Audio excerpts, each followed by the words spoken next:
red wine. And when they found out ang active ingredient ng red wine, resveratrol, true enough, when they tested sa mga organisms, okay, iba't ibang living organisms, pare-pareho humaba buhay by 30 to 60%. So naglabasan ng mga supplements based on this particular ingredient called resveratrol. Now, this particular doctor named Dr. David Sinclair, he is a Harvard researcher. Pag sinabing Harvard, sikat o hindi sikat? Sikat. Sikat. So for so many years, for the past 10 to 20 years of his life, he dedicated to resveratrol. Okay? Recently, 2006, guys, 2006, binili ng isang pharmaceutical company, yung company ni Dr. David Sinclair. Glaxo. Are you familiar with it? Yes. Ang buong pangalan niya, GlaxoSmithKline Beecham. Tatlong company na nag-merge together, pharmaceutical. Binili yung company ni Dr. David Sinclair ng $800 million. Why? They are launching a drug. Drugs na. Hindi na po supplement. They're launching a drug based on resveratrol na ni-research yan. So usually kapag drugs, matagal bago i-launch yan. Kasi may mga clinical studies, may testing pa, gano'ng karaming milligrams, blah blah blah, ang tagal. So bago nila i-launch yun, tayo nag-launch na supplement-based lang. Pwedeng mainom. Okay? Pwedeng gawin na supplement, inumin on a daily basis. Why? Ano ba ginagawa ng... By the way, ang ingredients natin, ang main component ng or source ng ating resveratrol, Japanese knotweed. Okay? It's an herb from Japan and from Asian countries, knotweed. Ang tawag doon, premium red wine extract, grape seed extract, concentrated red wine powder. You might be seeing, Doc, may red wine powder. Tapos may premium red wine extract. E di may red wine component yan. Yes. Pero certified na walang alcohol. Kaya meron tayong halal certification for this. Kaya baka sabihin nyo, baka malasin ako pag ininom ko yan. No. Wala siyang alcohol content kasi yung kinuhang, ang in-extract lang yung active ingredient which is the resveratrol. Next. Ano ba basically nagagawa ng Restore Life sa ating katawan? When you talk about heart disease, it can reduce inflammation, prevent oxidation ng bad cholesterol para wag tumigas, wag magkaroon ng cholesterol plaque. In the future, wag magkaroon ng atherosclerotic plaque na nakita nyo kanina. Therefore, it decreases the incidence of heart attack, cancer. Ayan, it limits the spread of cancer cells para wag nang mag-metastasize from one organ to another kasi mababalitaan nyo, may breast cancer. Tapos yung cancer sa breast, lumipat na sa brain, lumipat na sa liver. So ito, it limits yung pag-spread ng cancer. What else? It triggers the process of cancer cells death. Nakakatulong mamatay yung cancer cells by going to the process of apoptosis. Yan yung cancer death. Alzheimer's disease, yung nagiging makakalimutin, ulyanin sa matatanda, it protects the nerve cell from damage. Okay? What else? Diabetes. Nako, ito, maganda sa diabetes ang Restore Life. Okay? It prevents insulin resistance. Okay? Yun yung precursor ng diabetes mellitus. Ano pa? Activate SIRT1 gene. Yan yung pinaka-importante sa lahat. Why? Ano ba nangyayari kapag na-activate yung SIRT1 gene? Nare-reverse yung aging process. And when it reverses the aging process, lahat na ng sakit nare-reverse.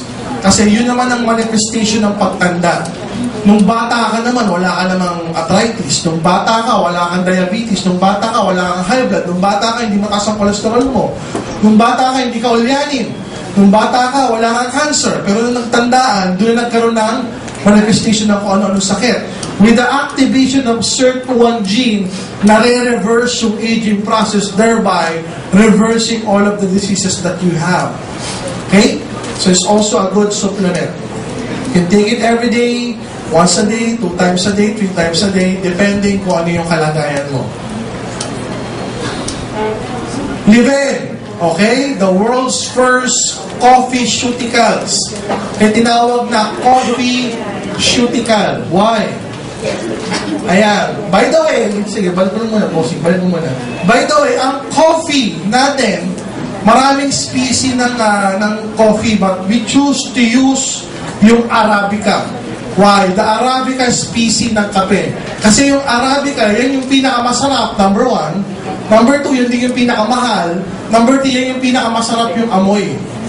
So hindi tayo gumamit ng hindi premium na species ng kape. Ang ginamit natin, the premium, which is Arabica, Coffea Arabica. And also, ang kape natin, guys, mayroong component na complete phytoenergizer.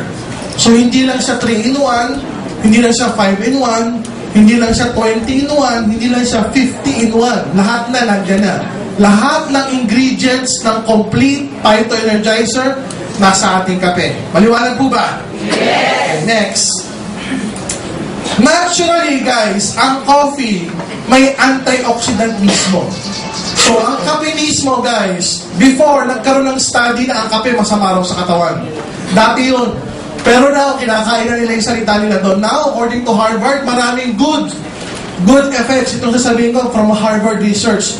Maraming good effect ang kape sa ating katawan. Why? They found that kape mismo, even without the complete phytoenergizer, may antioxidant na siya, which they called quinines. Okay? Quinines. Okay, parang kilig. Quinines. Meron din siyang chlorogenic acid, meron din siyang tocopherols, parang vitamin E, tocopherols. Okay? Yan yung inert antioxidant ng kape. Kaya nga, pagka nakikita mo yung commercial ng mga kape ngayon, ano mga sinasabi na sa commercial? According to studies, coffee has more antioxidant than green tea. Kasi mas unang sumikat na yung green tea, healthy. Ngayon, bumabawi yung mga manufacturers ng coffee. Why? Because it's true. Mas maraming antioxidant ng kape kaysa sa green tea. Hindi pa lang nila ginagamit ito as a marketing spin. Ngayon, ginagamit na nila ng mga Nescafe, ng mga Nestle, so and so. Yan yung mga antioxidant ng coffee. Quinines, chlorogenic acids, and tocopherols. Next. Ano ba nagagawa ng kape? Kape pa lang to, ha?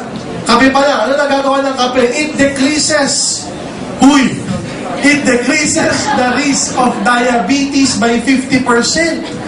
Isipin mo kung may lahi ka pala ng diabetes, si nanay may diabetes, si tito may diabetes, magkakape ka.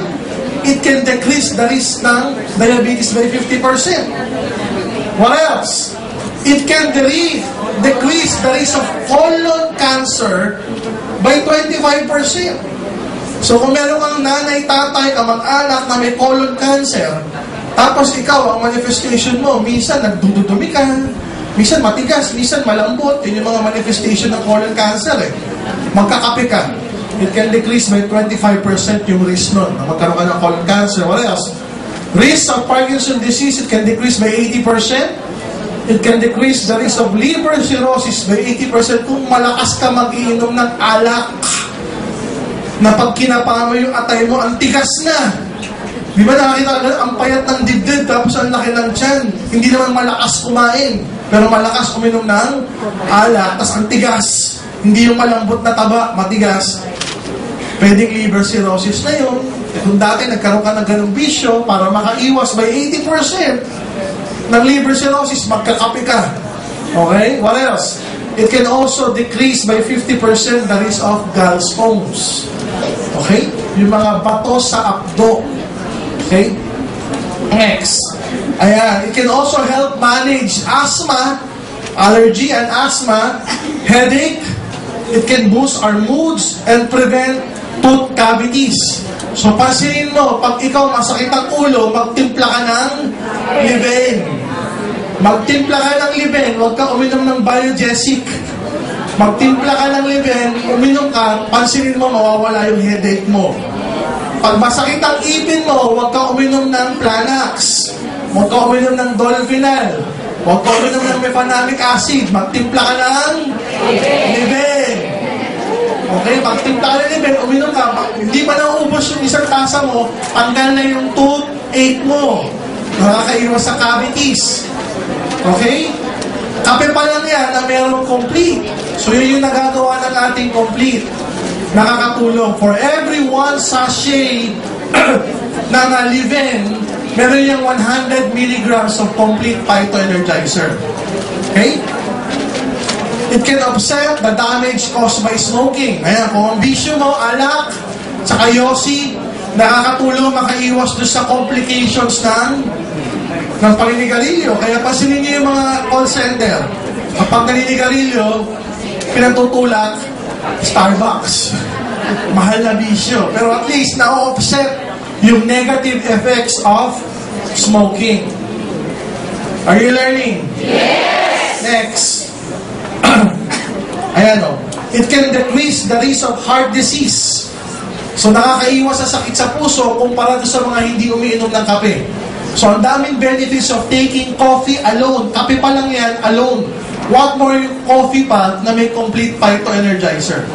So mas malaki yung nagagawa ng synergistic effect. Tama po ba? Yes! Next. May Choco. Ayan. Konting review na lang. May Choco, meron na siyang complete phytoenergizer. Higit sa lahat, meron din siyang DHA. Docosa, hexanoic acid. Ang gagaling nyo. So, ito yung pwedeng hot, pwedeng cold, pwede mong i-shake. Yung iba nilalagyan ng yellow, sinishake, biniblender, nilalagyan dito, tapos sinaserve. Lalo na pag summer, masarap inumin, pambata. Ano nagagawa next? Bukod doon sa nagagawa ng complete phytoenergizer, chocolate itself. Kaya nga yung babae, minsan, pag binigyan mo yung chocolate, nawawala yung galit. Kaya nga di ba sabi nila, better than chocolate.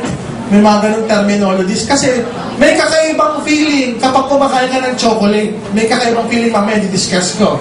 Kasi yung cocoa plant, which is the origin ng chocolates, lahat ng chocolates yan, made with dark, premium, white chocolate galing sa cocoa plant, may antioxidant din, which we call flavonoids. May naturally occurring antioxidant yung cocoa plant. So lahat ng chocolate, mayroong a portion ng antioxidant which we call flavonoids. Next, ang chocolate, by the way, it can decrease the risk of heart attack by 50%. Isipin nyo, chocolate pa lang yan, cocoa pa lang yan, 50% it lowers the blood pressure. What else? It prevents the oxidation ng bad cholesterol ng LDL. Ayan, it prevents platelet clumping. Ano ba? Anti-inflammatory effect din, parang DHA. What else? Improve arterial blood flow, pakita mo na. Enhances action of neurotransmitter like serotonin. Ayan. Help regulate mood and sleep. May effect siya sa mga neurotransmitters o mga messengers sa utak natin. Kaya pag may kumakain ng chocolate, may good feeling. Parang kang inaantok na masarap matulog, parang gumaganda yung pakiramdam mo. The good thing with our product, na may choco, meron pa siyang DHA na nagsisynergize with that action. Meron pang complete that's synergized with this action. So, pwedeng pambata para tumalili yung mga anak natin, bigyan na may choco, sabayan nyo ng Holidus, may ito yung painom nyo. Okay, what else? Guys, are you learning? Yes! So, what we plan to do, guys, is to keep on doing this every Saturday. Para na sa ganun matuto yung buong network nyo. Number one, tumaas yung belief level natin sa products. So we ourselves can take our product, yung buong pamilya natin, ito yung iinumin, at ito rin yung iaalok natin sa mga kaibigan ng pamilya natin. Are you learning, guys?